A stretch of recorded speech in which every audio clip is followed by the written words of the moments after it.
Hello दोस्तों, आपका स्वागत है ट्रांसफार्मर के एक और नए वीडियो में। आज हम डिस्कस करने वाले हैं नेक्स्ट को जो हमारा क्वेश्चन है। तीन वीडियो हमने अपलोड कर चुके हैं ट्रांसफार्मर के, और ये हमारा नेक्स्ट वीडियो है। तो हम बात करते हैं सीधे क्वेश्चन पे। फर्स्ट जो हमारा क्वेश्चन है, विद्युत वितरण लाइन में प्रयोग किए जाने वाले ट्रांसफार्मर डेल्टा स्टार प्रकार के ही क्यों होते हैं? डेल्टा कनेक्शन और स्टार कनेक्शन ये ही क्यों लगाए जाते हैं? तो इसका लगाने का मेन पर्पस है कि इससे सिंगल फेज लाइन प्राप्त की जा सकती है। नेक्स्ट क्वेश्चन पे चलते हैं। ट्रांसफार्मर की कोड को लेमिनेटेड क्यों बनाया जाता है?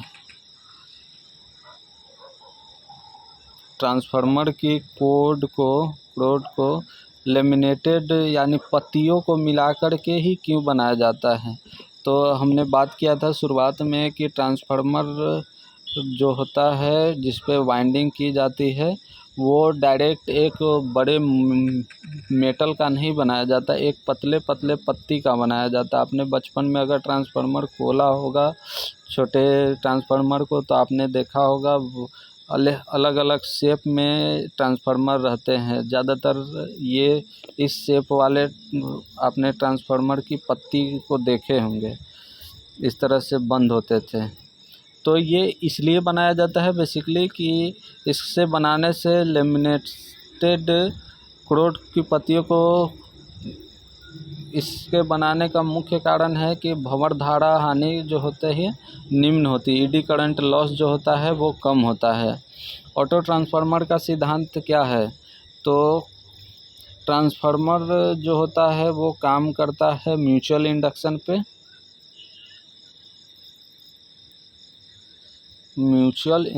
पे, ठीक है। लेकिन जो ऑटो ट्रांसफार्मर होता है, ऑटो ट्रांसफार्मर जो कि कार्य करता है जो कि केवल सिंगल वाइंडिंग का होता है, और ये जो होता है सेल्फ इंडक्शन पे काम करता है। ये दोनों अलग अलग क्वेश्चन है। अगर नॉर्मल पूछा जाएगा कि ट्रांसफार्मर किस पे काम करती है तो म्यूचुअल इंडक्शन पे, और ऑटो ट्रांसफार्मर के बारे में पूछा जाएगा तो वो काम करती है सेल्फ इंडक्शन पे। नेक्स्ट क्वेश्चन पे चलते हैं। विद्युत शक्ति उत्पादन केंद्र से विद्युत शक्ति का पारेषण विद्युत शक्ति उत्पादन केंद्र से जनरेटिंग स्टेशन से विद्युत शक्ति का पारेषण यानी ट्रांसमिशन अत्यधिक हाई वोल्टेज पर ही क्यों किया जाता है? क्योंकि इससे जो होता है पावर लॉसेस कम होते हैं। क्योंकि क्या होते हैं, उच्च वोल्टेज, जहाँ भी वोल्टेज का मान ज़्यादा होगा धारा का मान क्या होगा? कम होगा। तो इसके कारण जो होते हैं पावर का लॉसेस कम होते हैं। अगर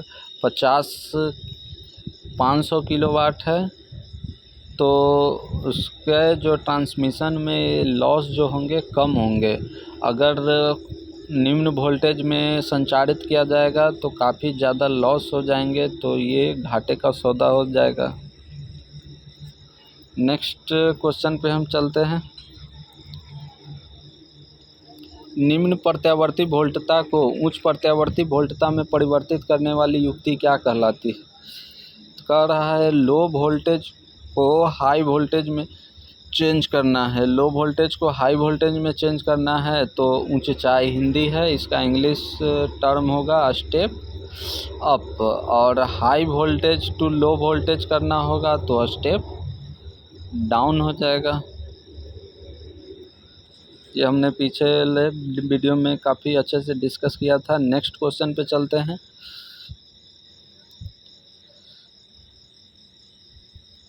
कौन सा क्रोड के आधार पर वर्गीकृत ट्रांसफार्मर नहीं है? तो ये ऑब्जेक्टिव ऑप्शनल वाइज क्वेश्चन है, इसको हम छोड़ते हैं। नेक्स्ट चलते हैं। ट्रांसफार्मर में प्राथमिक एवं द्वितीय कुंडलियों के प्रतिघाता का अनुपात क्या कहलाता है? तो ये तो क्वेश्चन में ही आंसर है, प्रतिघाता अनुपात। नेक्स्ट क्वेश्चन चलते। एक ऊंचाई ट्रांसफार्मर की प्राथमिक कुंडली में N1 लपेट है तथा द्वितीय कुंडली में N2 लपेट है, इनमें कौन सा कथन सत्य होगा? तो ये जो ट्रांसफार्मर है आपको दिया है ऊंचाई अगर आप इंग्लिश टर्म देखेंगे तो स्टेप अप होता है। तो स्टेप अप में क्या होता है कि लो वोल्टेज को हाई वोल्टेज में चेंज किया जाता है, तो हाई वोल्टेज का अर्थ है कि प्राइमरी में वाइंडिंग की संख्या कम होगी, सेकेंडरी में वाइंडिंग की संख्या ज़्यादा होगी, यानी पतला तार ज़्यादा वाइंडिंग करना होगा।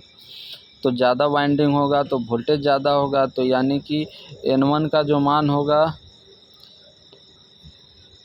N2 से कम होगा। यानी कि अगर हम देखते हैं तो इसमें जो आंसर होगा आप देख सकते हैं, इसमें आंसर जो दिया है N2 का मान जो है वो ज़्यादा है। विद्युत शक्ति हस्तांतरण कार्य में ट्रांसफार्मर का उपयोग करने का मुख्य कारण क्या है? तो ये एक स्थैतिक उपकरण है, इसको एक जगह पे आप फिक्स करके रख सकते हैं और ये कोई चल उपकरण नहीं है और इसमें लॉसेस कम होते हैं और इसकी दक्षता 98.9 के करीब 100 के करीब होती है। नेक्स्ट क्वेश्चन पे हम चलते हैं। यदि ट्रांसफार्मर का प्राथमिक अपघात 100 ओम है और इसकी निष्पत्ति इतना है तो द्वितीयक अपघात कितना होगा? तो ये न्यूमेरिकल है, आप देख सकते हैं। ट्रांसफार्मर की कौन सी क्षति नहीं है? तो घर्षण क्षति, चूँकि इसमें कोई मूविंग इक्विपमेंट नहीं होता है तो ये जो क्षति है वो नहीं होता है इसमें। नेक्स्ट क्वेश्चन है, ट्रांसफार्मर की द्वितीय कुंडी में प्रेरित विद्युत वाहक बल का मान किस पर निर्भर करता है? तो इसका फार्मूला आप याद रखेंगे, 4.44 फ्लक्स, मैक्सिमम फ्लक्स, फ्रीक्वेंसी और n। तो ये मैक्सिमम फ्लक्स होता है, फ्रीक्वेंसी होता है और नंबर ऑफ टर्न।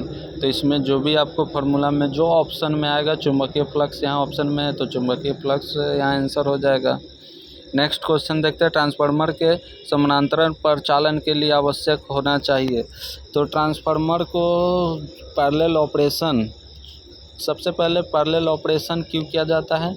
तो मैक्सिमम पावर अवेलेबिलिटी के लिए किया जाता है, मैक्सिमम पावर वहाँ पर प्राप्त हो उसके लिए किया जाता है।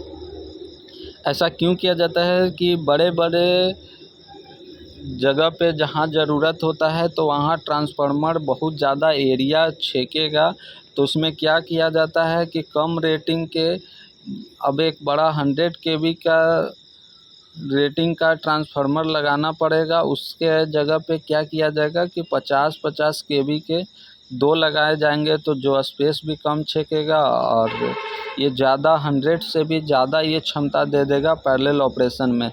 तो पैरेलल ऑपरेशन के कुछ शर्त होते हैं, तो इसमें अपघात की प्रतिशतता समान होनी चाहिए, वोल्टेज रेशियो समान होना चाहिए, फेज सीक्वेंस समान होना चाहिए, फेज एंगल भी सेम होना चाहिए। 2-3 शर्त है जो समान होने चाहिए। ट्रांसफार्मर में लौ क्षति होती है, तो भंवर धारा क्षति जो होती है वो हिस्टैरिसीस लॉस में आते हैं। ईडी करंट लॉस और हिस्टैरिसीस लॉस दोनों लॉस क्षति में आते हैं, तो यहाँ ऑप्शन के अनुसार एक ही है होगा। ट्रांसफार्मर में ओपन सर्किट टेस्ट से कौन सा क्षति ज्ञात किया जाता है?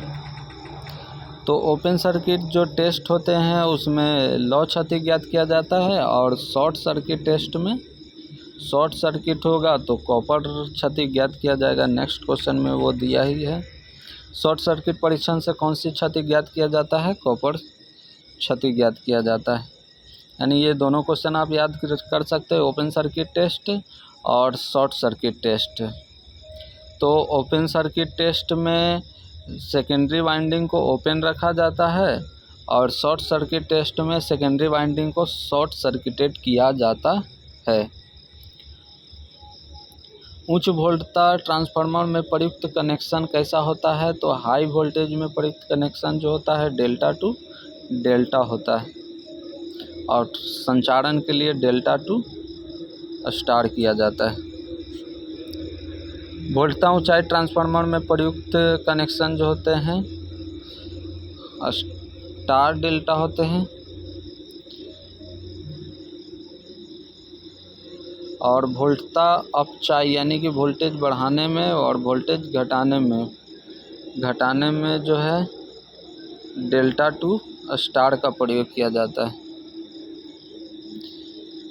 डेल्टा टू स्टार यानी कि जो ट्रांसमिशन वितरण में प्रयोग होता है ये प्रयोग होगा, और ये पारेषण में प्रयोग होगा, ट्रांसमिशन के लिए प्रयोग होगा तो स्टार टू डेल्टा होगा, और डिस्ट्रीब्यूशन के रूप में प्रयोग होगा डेल्टा स्टार।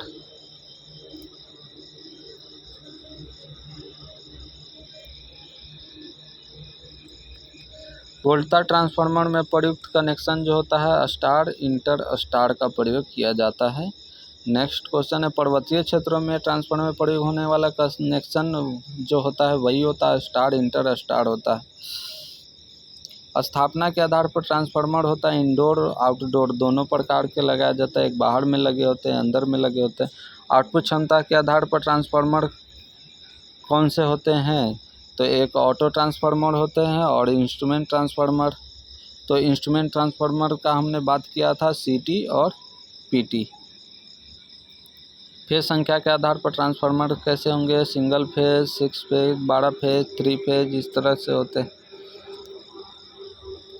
तो आज के वीडियो में इतना ही दोस्तों। अगर आपको वीडियो ये इन्फॉर्मेटिव लगती हो, आप अगर इस वीडियो से कुछ सीखते हैं तो हमारे चैनल को सब्सक्राइब करें।